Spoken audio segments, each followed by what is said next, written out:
first quarter, 3rd and 7, and using the air game to perfection as Alan Lazard flips his lid and gets the first down. Now in the 14th play of the drive, Rodgers has got almost 6 seconds to find Devontae Adams. 6th straight game with a touchdown for him. Next-gen stats man, longest time to throw a passing touchdown the last 2 seasons for Rodgers, who wasn't even hit in almost 30 dropbacks in this game. Then a little play fake, and this shows sponsored by Mercedes-Benz, isn't it? So there's Mercedes Lewis. He gets into the end zone, and Packers are up by 10. Then Rodgers to Robert Tonyan, the other tight end. That was on 4th and 2, and we're moving the chains. Later in the drive, Rodgers. Let's just find Lazard. Unbelievable, he is that wide open.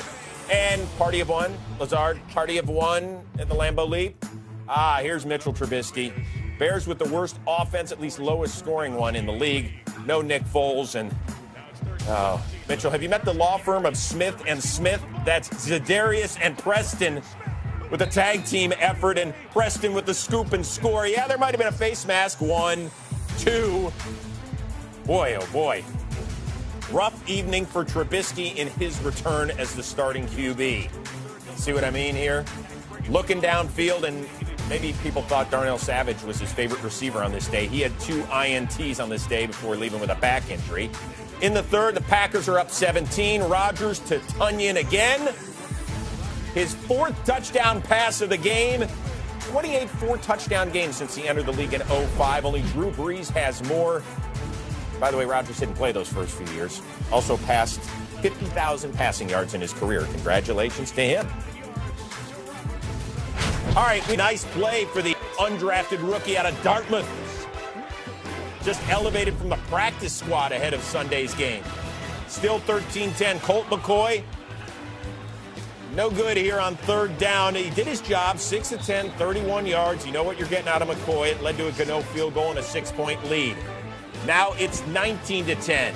Allen to T. Higgins. Allen finished 17 of 29, a $136 in that score, so the Bengals are within 2. They would get the ball back under a minute to go. A field goal wins it for them. But Allen feels the pressure from Jabal Sheard.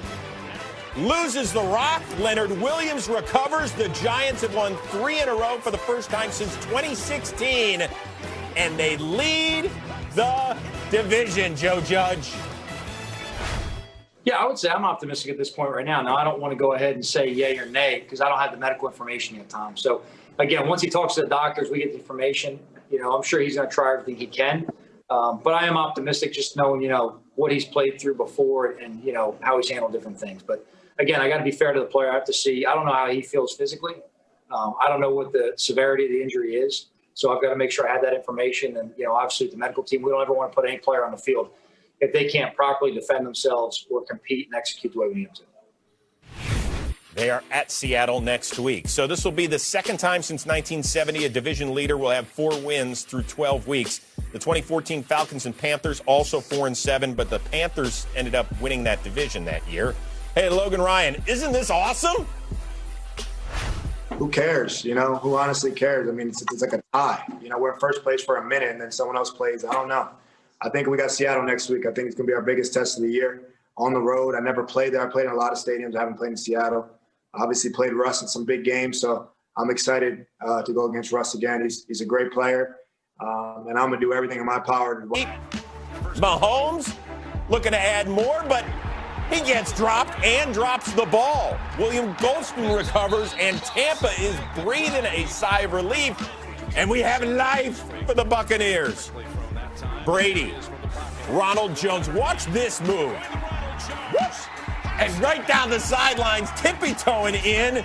Was he in? Did he keep his feet? There's 1, there's 2, he's in, there's 3. I sound like I'm in excruciating pain. I'm really not. It was a great move, and Ronald Jones has him into the end zone, but Mahomes too much on this day. To Kelsey for a gain of 14. That's 359 yards in the first half, most in a regular season since 1980. Chiefs would go on to kick a field goal and be up 20-7 at the break. Third quarter, it's now 20-10. Mahomes, are you kidding me? The trifecta? Unbelievable. Tyreek with 13 for 269, and he's doing his best Shannon Sharp. Falling down on the sidelines. Help is on the way. Telling the fans, help is on the way. Yeah, okay, Carlton, pick up your head, man. You're not the only DB who's been toasted like that over the years. Then how about this? The old ricochet shot picked off by Tyrann Mathieu, who, of course, was coached by current Bucs coach Bruce Arians, one of his favorite players of all time, except on this. Look at this, right off of Sorensen's dome. And it's another INT thrown by Brady, although he and Mike Evans are wondering what happened there? It's a good question. On to the fourth.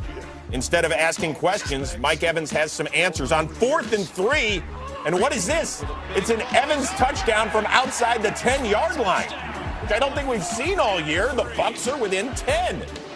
Next Bucs possession, it's 2nd and goal, and Brady, this is more like at home.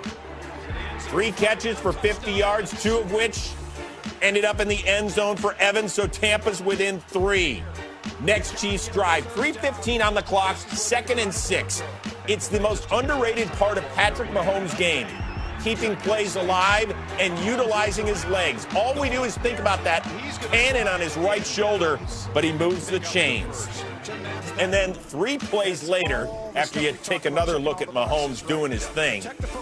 By the way, he carried 4 times for 28 yards.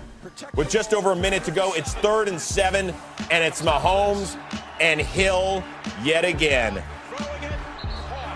Mahomes threw for 462. They've won 16 of their last 17 regular season games.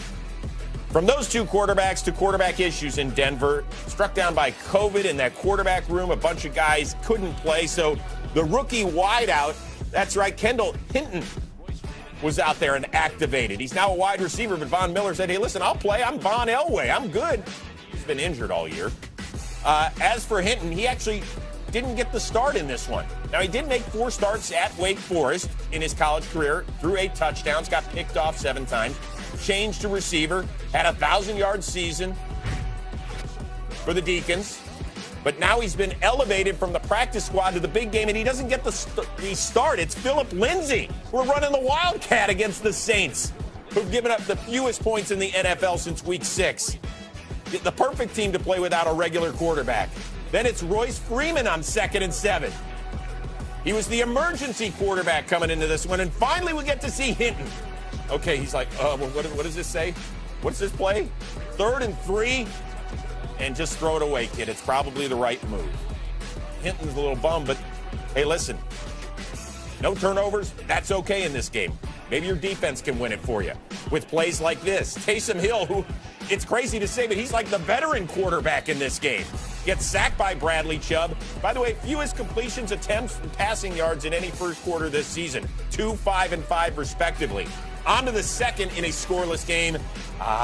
This is better for Taysom Hill. He had 2 rushing touchdowns last week. He's got another one here, and the Saints are up 7-zip. More than enough against a depleted Denver offense? Yes. Hinton throws it into the ground. Tim Patrick needed to be Trevor Story or Nolan Arenado to pick that one. And then on 3rd and 1, Phillip Lindsay with a bad snap.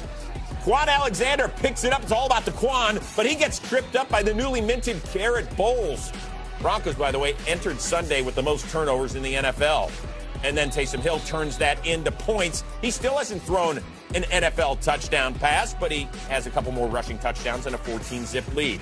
Next Broncos drive right before the half. They're throwing it, and Hinton gets picked off by the Jackrabbit, Janoris Jenkins.